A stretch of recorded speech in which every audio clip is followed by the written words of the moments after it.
Okay, on to question 2, part A. So remember, this has all of this background information. I know that this is starting to look like glycolysis, Krebs cycle, electron transport chain, so this has something to do with cellular respiration. So now it says cellular respiration, we already knew it was about that, includes the metabolic pathways of glycolysis, Krebs cycle, and the electron transport chain as represented in the figures. Again, we know that. In cellular respiration, carbs and other metabolites are oxidized, meaning they lose electrons, and the resulting energy transfer reactions support the synthesis of ATP. So all these things are in support of synthesizing ATP. Using the information above, describe one contribution of each of the following in ATP synthesis. So I need this, this, and this, but only one contribution to making ATP synthesis. A lot of you were stating what happens in these things, but you weren't stating how it related to making ATP, so you didn't get full points. So let's go ahead and do this. There's a lot of answers that could have given you the right points here. I'll go over the ones that make most sense to my brain. So here, the catabolism, so catabolism,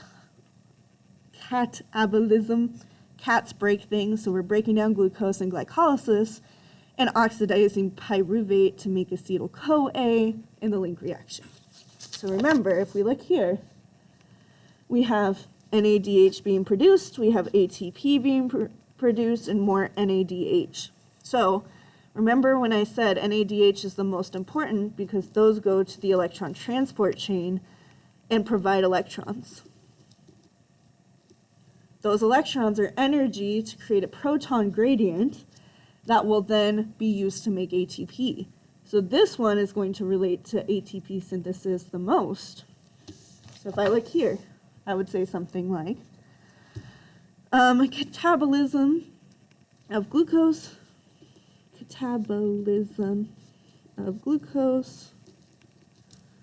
and oxidation of pyruvate,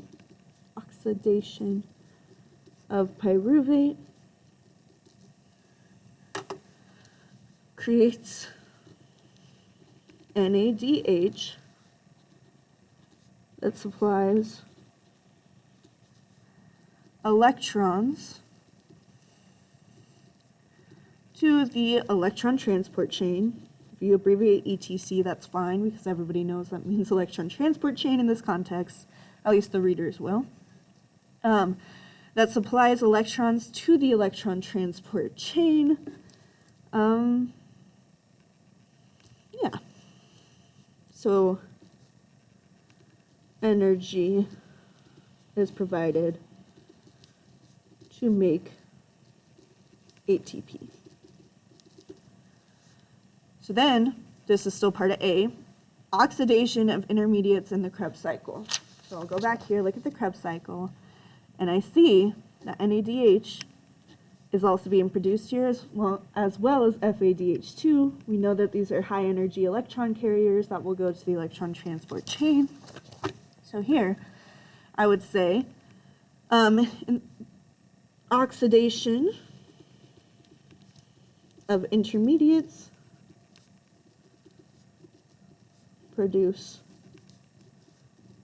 NADH and FADH2 that will provide electrons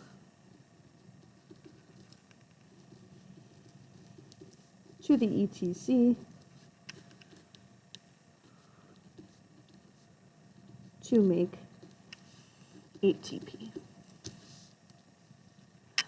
And last but not least, it says formation of a proton gradient by the electron transport chain. So remember, for this one, we have these H+ ions being pumped into the intermembrane space in order to go down. Oh, this is kind of backwards in my mind. To go down ATP synthase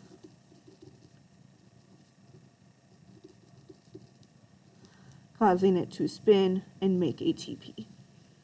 So I would say something like the proton gradient gradient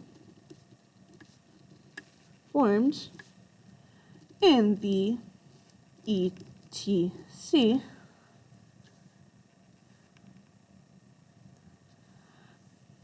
allows protons to flow down their gradient, or down that gradient, through ATP synthase to make ATP. Boom, I did one contribution of each, so I'm done with A.